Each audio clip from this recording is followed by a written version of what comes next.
Sayyid Abdul Muttalib, kakek Rasulullah Shallallahu Alaihi Wasallam.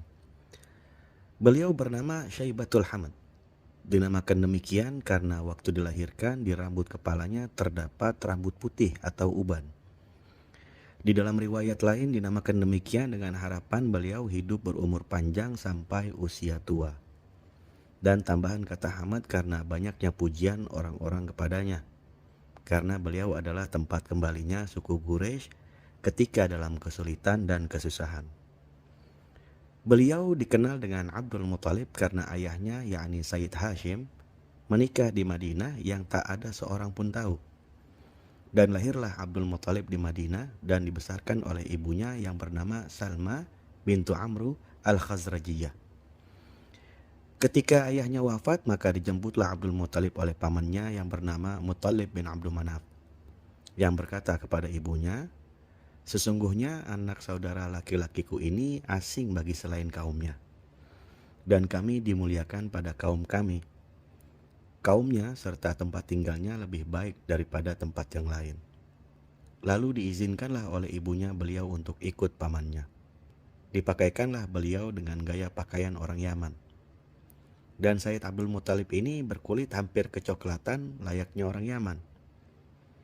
Ketika sampai di Mekah, orang-orang menyangka bahwa Abdul Muttalib adalah hamba atau budaknya Muttalib. Dari situlah dikenal dengan julukan Abdul Muttalib, yang artinya hamba atau budaknya Muttalib. Sayyid Abdul Muttalib merupakan tokoh Quraisy yang cerdas dan berpengetahuan luas. Lisannya sangat fasih, dicintai dan sangat dihormati oleh kaumnya. Beliau mempunyai tempat persinggahan yang menyediakan makanan, minuman, serta tempat tinggal untuk para musafir yang berkunjung ke Ka'bah. Beliau juga seorang yang dermawan, pemurah dan pemaaf. Kaumnya menjuluki beliau dengan Al-Fayyad atau si pemberi limpahan karena kedermawanan dan kemurahan hatinya. Sayyid Abdul Muttalib juga merupakan seorang yang sangat diijabah doanya. Dan beliau telah berdoa kepada Allah agar menjaga Ka'bah dari serangan pasukan gajah. Maka Allah pun memusnahkan pasukan gajah itu.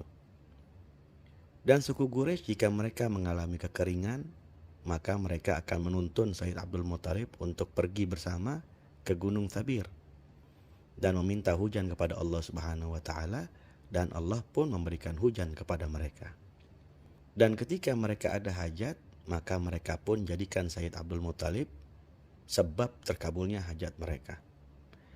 Dan Sayyid Abdul Muttalib adalah seorang yang tidak pernah di dalam hidupnya mengerjakan pelanggaran-pelanggaran kaum jahiliyah, seperti dikutip dalam kitab Sirah Al-Dahlaniyah.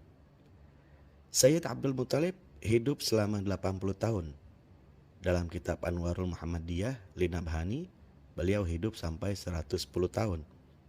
Dan dalam kitab Sirah Nabawiyah lil Imam Ahmad Zaini Dahlan, beliau hidup sampai 140 tahun.